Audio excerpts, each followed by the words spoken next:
Hello friends, welcome back to my channel legal help in Hindi. Friends, आज के इस video में हम जानेंगे हिरासत और गिरफ्तारी यानी कि अरेस्ट और डिटेंशन में क्या डिफरेंस होता है। ज्यादातर लोग हिरासत और गिरफ्तारी को एक ही चीज समझ लेते हैं, लेकिन इन दोनों के बीच में काफी डिफरेंस होता है। तो इस वीडियो में हम समझेंगे अरेस्ट और डिटेंशन की डेफिनेशन, जो कि सीआरपीसी के अकॉर्डिंग होगी, और बात करेंगे इनके डिफरेंसेस के बारे में, इनका लीगल प्रोसेस क्या होता है और कंडीशन क्या होती है। तो वीडियो को बीच में स्किप मत करिएगा। तो सबसे पहले बात करते हैं अरेस्ट यानी कि गिरफ्तारी की डेफिनेशन की। किसी भी आरोपी को कोर्ट में पेश करने से पहले पुलिस उसको इस वजह से गिरफ्तार करती है ताकि उससे सवाल जवाब किए जा सके, ताकि उस पर जो भी इल्जाम लगाए गए हैं वो और भी ज्यादा मजबूत कर दिए जाएं। तो किसी भी व्यक्ति की गिरफ्तारी तभी की जा सकती है जब पुलिस को ये मानने के लिए पुख्ता सबूत हो कि उस व्यक्ति ने ही कोई कॉग्निजेबल ऑफेंस किया है, यानी कि ऐसा अपराध जिसके लिए पुलिस को आरोपी को गिरफ्तार करने के लिए किसी भी तरह के वारंट की जरूरत नहीं होती, उसे हम कॉग्निजेबल ऑफेंस कहते हैं। किसी भी व्यक्ति की जो गिरफ्तारी होगी वो सीआरपीसी के सेक्शन 41 के तहत की जाती है। सेक्शन 41 उन कंडीशन को बताती है जब पुलिस किसी को गिरफ्तार करेगी। इसी तरह से सेक्शन 46 सीआरपीसी उसके प्रोसेस के बारे में बताता है कि किस तरह से पुलिस किसी आरोपी को गिरफ्तार कर सकती है। तो ये तो हुआ अरेस्ट यानी कि गिरफ्तारी। अब बात करते हैं हिरासत यानी कि डिटेंशन के बारे में। सीआरपीसी का सेक्शन 57 किसी व्यक्ति के डिटेंशन की बात करता है, जो कहती है कि किसी भी व्यक्ति को पुलिस 24 घंटे से ज्यादा हिरासत में यानी कि डिटेंशन में नहीं रख सकती। किसी भी व्यक्ति को पुलिस ऑफिसर सीमित टाइम के लिए ही डिटेंशन में रख सकती है। ये आमतौर पर जांच या फिर पूछताछ के पर्पस से किया जाता है।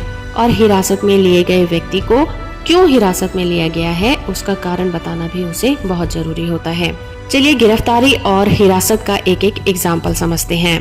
जैसे कि किसी भी पर्सन को एयरपोर्ट पर कोई सस्पिशियस पैकेज ले जाने के लिए डिटेंशन कर लिया जाना, या फिर किसी की मर्डर इन्वेस्टिगेशन के लिए डिटेंशन में ले जाना, जो कि थोड़े टाइम के लिए होता है, इसे अरेस्ट नहीं कहा जा सकता। और अगर अरेस्ट का एग्जाम्पल समझें तो जैसे किसी व्यक्ति को चोरी करते पकड़ना या फिर किसी रॉबरी में साथ देने के लिए अरेस्ट कर लेना। हमने बात की इनकी डेफिनेशन की, आइए अब समझते हैं इनके बीच क्या क्या डिफरेंसेस होते हैं। तो पहला डिफरेंसेस है इसका पर्पस। डिटेंशन का पर्पस किसी भी क्राइम की इन्वेस्टिगेशन करना होता है, लेकिन जब किसी व्यक्ति को पुलिस गिरफ्तार करती है तो इसका मतलब ये है कि उस व्यक्ति के क्राइम में शामिल होने के पुख्ता सबूत पुलिस के पास हैं, इसी वजह से उसे गिरफ्तार किया गया है। फॉर एग्जाम्पल, अगर पुलिस को किसी व्यक्ति पर शक है कि उसने कोई क्राइम किया है तो पुलिस उस व्यक्ति को पूछताछ के लिए डिटेंशन में रखेगी।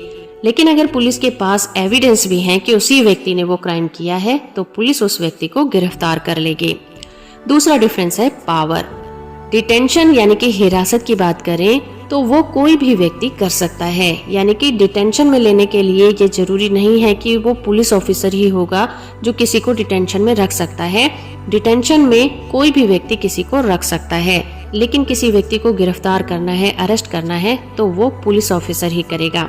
फॉर एग्जाम्पल, अगर किसी शॉपकीपर को किसी व्यक्ति पर शक हो जाए कि उसने उसकी दुकान से कोई चीज चुराई है तो वो उस व्यक्ति को डिटेंशन में रख सकता है तब तक के लिए जब तक कि पुलिस ऑफिसर वहां पर ना आ जाए। तीसरा डिफरेंस है एविडेंस। अगर पुलिस के पास बहुत कम इंफॉर्मेशन है तब भी वो किसी व्यक्ति को डिटेंशन में रख सकती है और पूछताछ कर सकती है, मगर अरेस्ट करना होगा तो पुलिस को काफी सारे सबूतों की जरूरत पड़ेगी, उसके बाद ही उस व्यक्ति को गिरफ्तार किया जा सकता है। फॉर एग्जाम्पल, पुलिस को किसी पर शक है कि वो क्राइम में शामिल है तो वो उस व्यक्ति को डिटेंशन में रखेगी, पर अगर उसके पास पुख्ता सबूत होंगे तो ऑब्वियस सी बात है कि पुलिस उस व्यक्ति को फटाफट गिरफ्तार कर लेगी। चौथा डिफरेंस है यूज ऑफ फोर्स।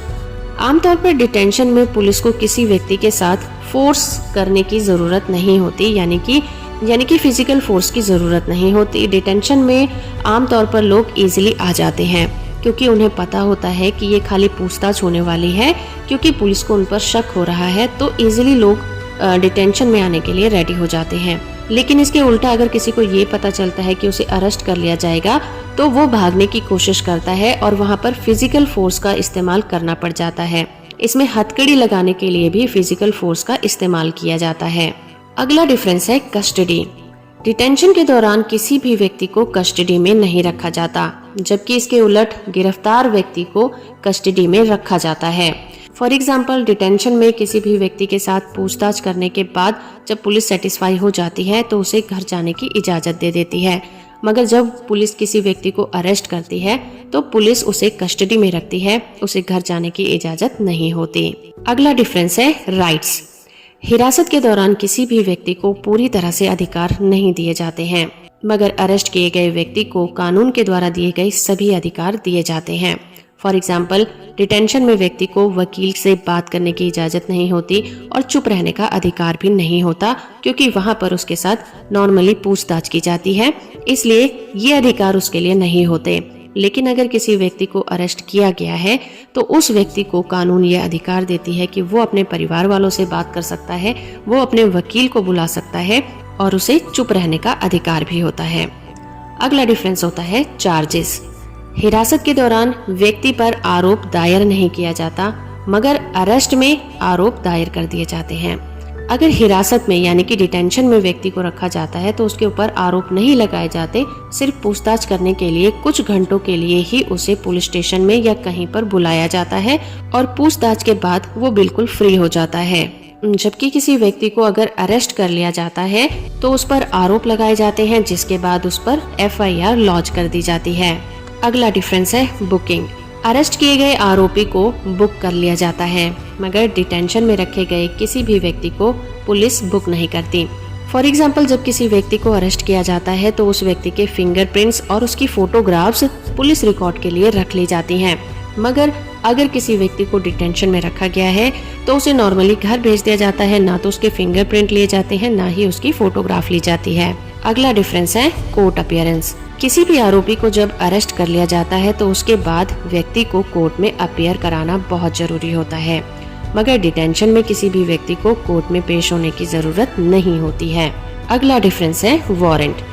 किसी भी व्यक्ति को अरेस्ट करने के लिए पुलिस को कई बार वारंट की जरूरत होती है, मगर डिटेंशन में किसी भी व्यक्ति को बुलाने के लिए किसी भी तरह के वारंट की जरूरत नहीं होती है।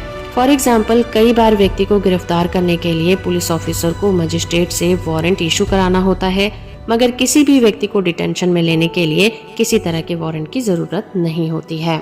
तो दोस्तों, इस वीडियो में हमने हिरासत और गिरफ्तारी यानी कि अरेस्ट और डिटेंशन में किस तरह से व्यक्ति की फ्रीडम रिस्ट्रिक्ट कर दी जाती है, दोनों का पर्पस, टाइम और रिजल्ट भी अलग अलग होते हैं। हमारे लिए दोनों के डिफरेंस को समझना जरूरी है, क्योंकि इसमें इन्वॉल्व व्यक्तियों की लाइफ पर ये अलग अलग तरह से इफेक्ट डालता है। तो हो फ्रेंड कि आपको ये वीडियो पसंद आई होगी। आप किस टॉपिक पर वीडियो देखना चाहते हैं हमें कमेंट करके जरूर बताइए। वीडियो अच्छी लगी है तो आप इसे लाइक और शेयर भी जरूर करिएगा।